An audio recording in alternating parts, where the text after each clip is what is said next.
after you die? That's it. You close your eyes and that's it. The maggots eat you. I believe he transformed to another person, maybe, or something. What happens after you die?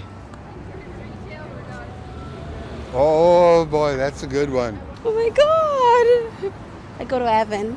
Well, the body doesn't remain, but I think that the soul would move on. What do you think happens after you die? I don't know. I've never died.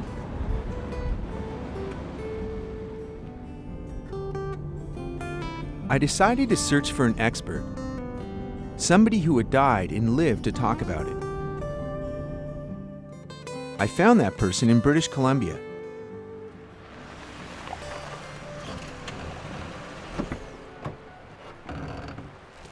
Hello. Hello. Good to finally meet you. Yeah, my name is Zasep Rinpoche. Pleasure to meet you. Nice to meet you. Welcome. Hey, this is your temple? Yeah, this is our retreat center.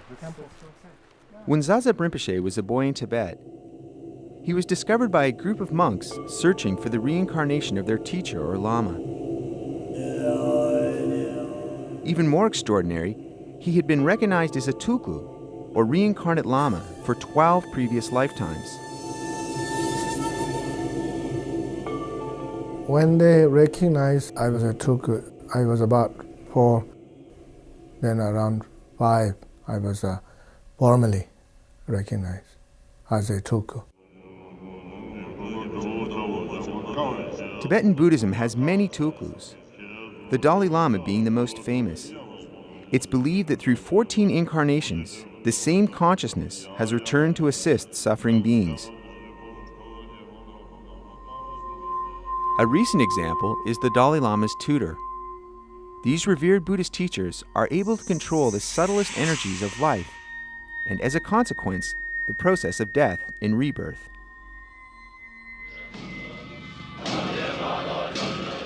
When the old Lama dies, the disciples form a search committee and they do divination.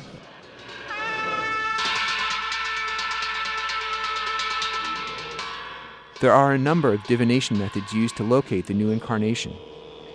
Dreams, insights from respected yogis, and indications from human oracles.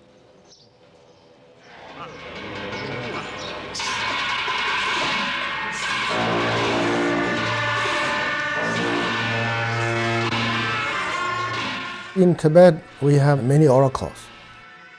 The spirit comes into his body. The spirit is talking through the body, through him. And so you can ask questions. He will say this teacher's incarnation will be in a certain area. He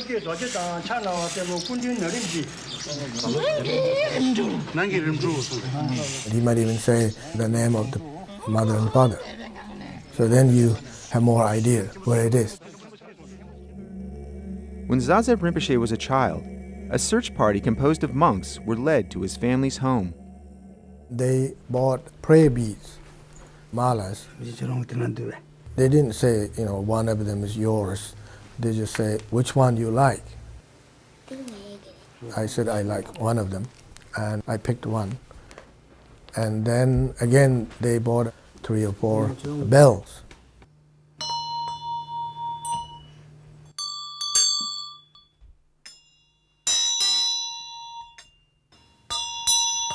I picked one bell.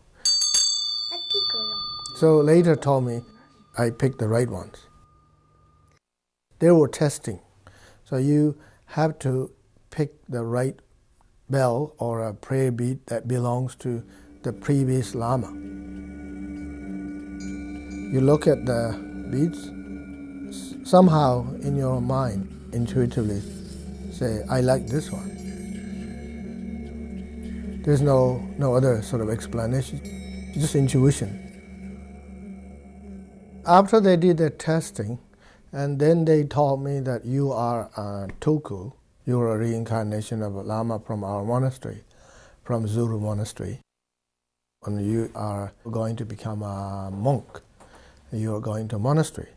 I was actually very happy. When Rinpoche first came to Zuru Ling, his personal monastery, over 10,000 local people line the roads. For over 2 decades, he has lived in exile in Canada, and when he returns to Tibet, there are similar celebrations. Zuru Monastery was built about 500 years ago.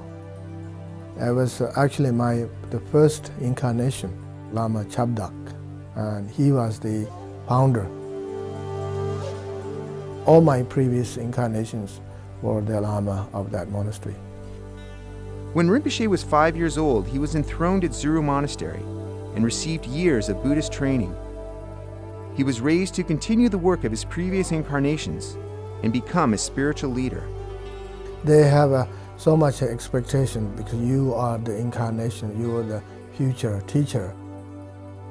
You have to be the kind of expert on the teachings and philosophy and meditation. They sort of push you to learn things, and so it can be quite stressful.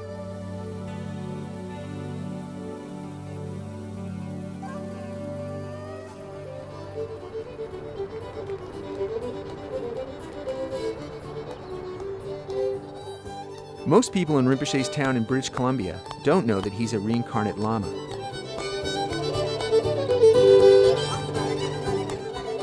In Tibet, he's swarmed by people wanting spiritual advice or a blessing. But at home, Rinpoche is often mistaken for a tourist. Madam, say something? No, there's him. Could I buy 3 of this? They think I'm some Japanese tourist, or maybe some local immigrant guy who works in a factory or something. Paper, please. This is how I like the people see that I live like you guys. Better for the environment. I watched Rinpoche at the local market. How was he related to a monk who had lived in the 14th century? We do believe that the Lama of this life, or myself, it has the same mind stream of that Lama who lived in Tibet 14th century. I'm not saying all those 13 or 14 incarnations, I'm not saying they're the same person, because they have different personalities, they have different bodies. But we do have same mind stream. The mind travels life to life continuously. It's a little bit like the river.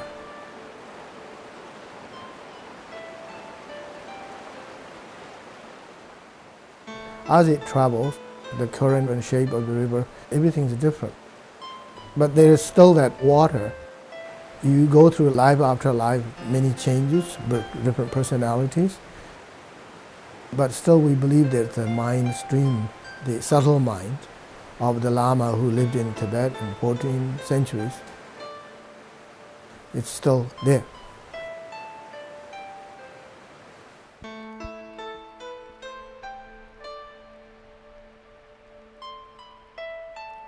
Tibetan Buddhism teaches that what remains after death is the subtle mind, or pure consciousness, the essential nature described as a clear light that never dies.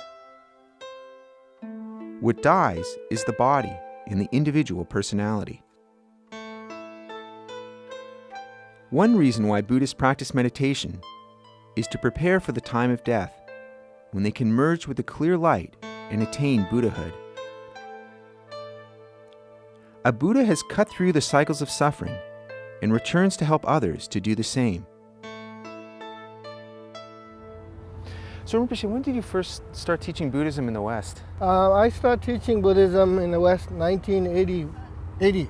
Next time I saw Rinpoche, he was in Toronto to teach Buddhism.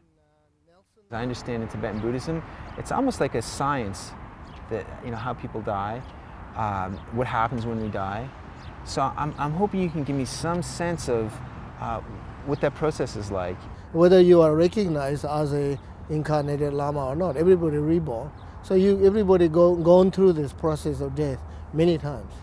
Through meditative techniques, Buddhist teachers have mapped the territory after death. I asked Rinpoche what happens after the final breath. One can have the clear light experience. And then after that, some point, then the consciousness separate from the body. The mind will then leave from the body. The mind either recognizes its true nature as consciousness or clear light and achieves enlightenment, or it becomes overwhelmed by past experiences or karma and begins a journey through a dreamlike state known as the bardo.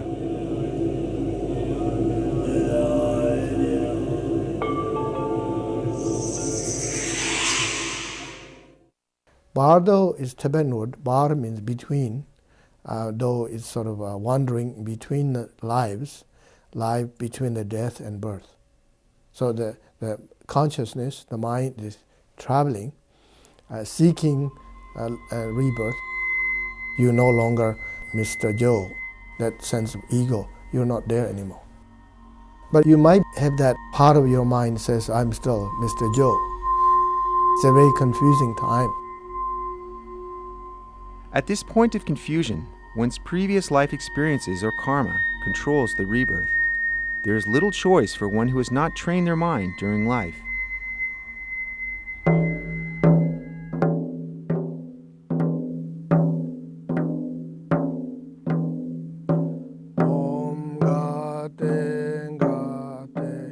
The process of death and rebirth are not experiences that most people can control. Tibetan Buddhists believe that since the time of the Buddha, there are rare individuals like Rinpoche who are not under the sway of karma and delusions, and who can choose to be reborn. But if you can control your rebirth, why return to a world of suffering? That's your job, that you should come back to the world where there's lots of suffering, to help and to guide sentient beings and to assist them and to give them advice and teach. That is your responsibility.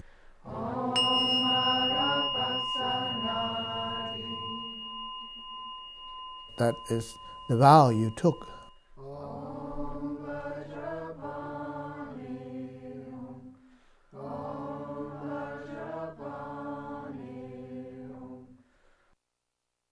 We call bodhisattva vow, a vow of altruism.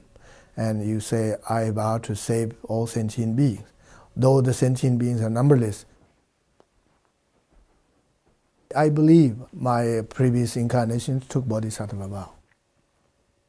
And I took bodhisattva vow, and that's part of the practice.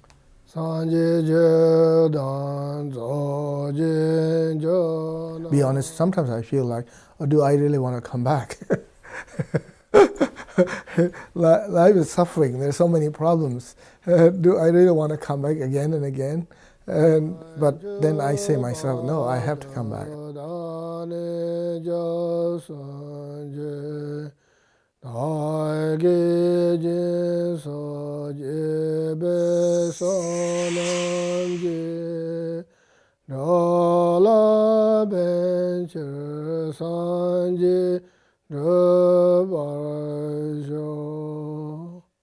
Sanje Judan Soje Jona